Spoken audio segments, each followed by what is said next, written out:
आरती ने छोटू के मौत का धंधा बना लिया है और वो उस धंधे से ऐसा तमाशा कर रही है कि वो उससे लाखों रुपए कमा रही है। जानते हैं कैसे? अगर कोई लड़की फेसबुक पे लाइव आए और लाइव आके अपने सुहाग रात की कहानी बताए तो उसे धंधा न कहा जाए तो क्या कहा जाए? सुहाग रात हो गया, वो तो जिस रोज शादी हुआ तो उसी रोज हुआ, तो इसमें पूछने की क्या बात है?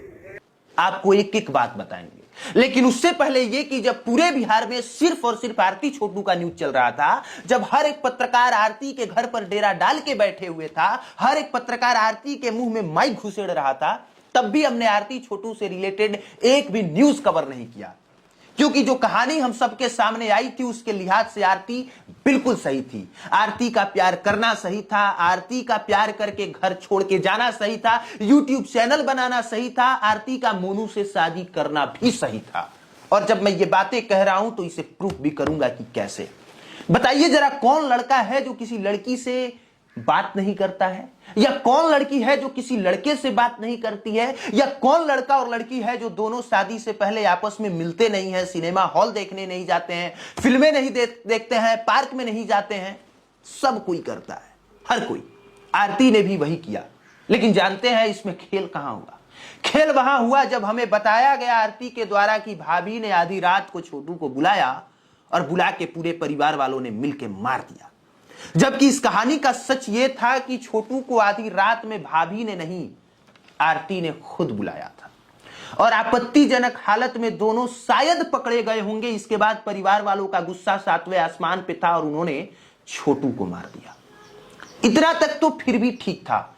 इतना अगर आपके साथ हो जाए या किसी लड़की के साथ तो वो पागल हो ही जाएगी और वो सब कर देगी अगर बहादुर होगी तो, जो आरती ने किया। और आरती ने वही किया। वो छोटू के घर चली गई, गुस्से में जाके छोटू के यहां रहने लगी। लेकिन जानते हैं आरती ने इस प्यार और मौत को धंधा कब बनाया? उसने धंधा तब बनाया जब यूट्यूब चैनल खोला और उस यूट्यूब पर घड़ियाली आंसू बहाने शुरू किए। आंखों में आंसू लेके इमोशनल गाने गा के वो छोटू के मौत को भुना रही थी। आरती जान रही थी कि पूरे बिहार का सेंटीमेंट हमारे साथ है, पूरा बिहार हमारे प्रति अभी इमोशनल है, तो मैं इमोशनल काम करूंगी तो लोगों को लगेगा कि आरती पर कितना दुख बीत रहा है। और आरती ने वही किया। आरती आंखों में आंसू लेके डांस करने लगी, गाने बनाने लगी, क्या खाना बना रही हूं, क्या पका रही हूं, सब करने लगी और उस पर व्यूज भी आने लगे। यहां तक तो फिर भी ठीक था। आरती ने फिर मोनू से शादी की और शादी करने की सबसे बड़ी वजह यह नहीं कि आरती ने कह दिया था कि हम तो छोटू की विधवा बन के रहेंगे, तो फिर उसने शादी क्यों कर ली? अरे सर, कोई परिवार वाला कुंवारा किसी लड़की को अपने घर में क्यों रखेगा? वो नहीं रखेगा, किसी भी हाल में नहीं रखेगा। परिवार वालों ने मोनू से शादी करा के आरती की कोई गलती नहीं की और आरती ने भी मोनू से शादी करके कोई गलती नहीं की। अगर आप इसे निष्पक्ष तरीके से देखेंगे तो आपको समझ में आएगा कि मैं ये बात क्यों कह रहा हूं। लेकिन फिर दोनों ने शादी की और वो शादी की वीडियो यूट्यूब पर अपलोड किया। अपलोड करने के बाद उस पर व्यूज आए और इसके बाद आरती ने पत्रकारों के पास फोन किया। सर एक बार फिर से सुनिए। पत्रकार जो प्रेस कॉन्फ्रेंस में गए थे उनमें से कईयों के पास आरती ने फोन किया था और फोन करके बुलाया था कि हम इंटरव्यू देना चाहते हैं। और आरती ने सबका वीडियो बना बना के यूट्यूब पर अपलोड कर रही थी। आरती एक कहानी हम सबके सामने आ रही थी कि प्रेस कॉन्फ्रेंस में आरती के साथ झगड़ा हो गया, ये हो गया, वो हो गया। वो सारी वीडियोस यूट्यूब पर आरती ब्लॉग के तौर पर डाल रही थी कि आरती प्रेस कॉन्फ्रेंस करती हुई, प्रेस कॉन्फ्रेंस में आरती के साथ हुआ झगड़ा, पत्रकारों ने पूछे उल्टे सवाल। मतलब समझ रहे हैं? आरती ने सबका मजा ले रही थी। वो छोटू के मौत को भुना रही थी, छोटू के नाम पे वो व्यूज ला रही थी और वो उससे पैसे कमा रही थी। और यही दुख की बात है।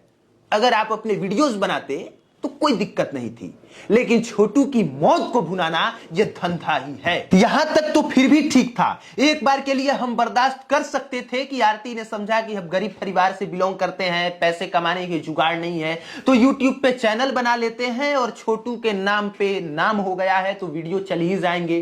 तो फिर छोटू के मौत का इसने धंधा बनाया और उससे तमाशा करने लगी और उससे वो पैसे बनाने लगी।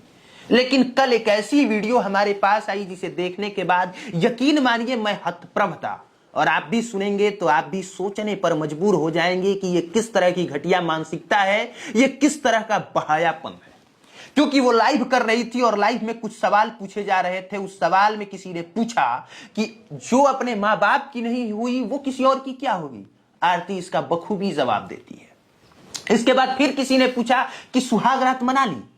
आरती इसका भी जवाब देती है और आरती कहती है कि सुहाग रात तो उसी रात में बना ली है जिस रात में शादी हुई। ये भी कोई पूछने वाली बात है? अरे आरती, वो पूछने वाली बात नहीं, वो पढ़ने वाली भी बात नहीं है, वो जवाब देने वाली भी बात नहीं है। और जब तुम इसका जवाब दे रही हो तब समझ में आता है कि तुम्हें यूट्यूब के कीड़े ने कितने जोर से काटा है।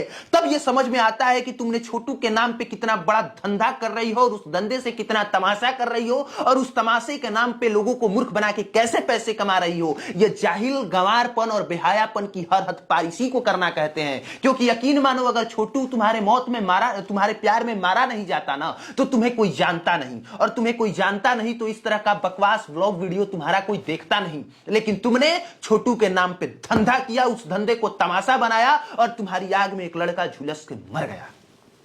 मैं इतने दिनों तक चुप इसीलिए था क्योंकि मैं आरती की एक एक मजबूरी को समझ रहा था। लेकिन आरती का जो चेहरा सामने आया है ना, उससे पता चलता है कि लड़की हूं, कुछ भी कर सकती हूं।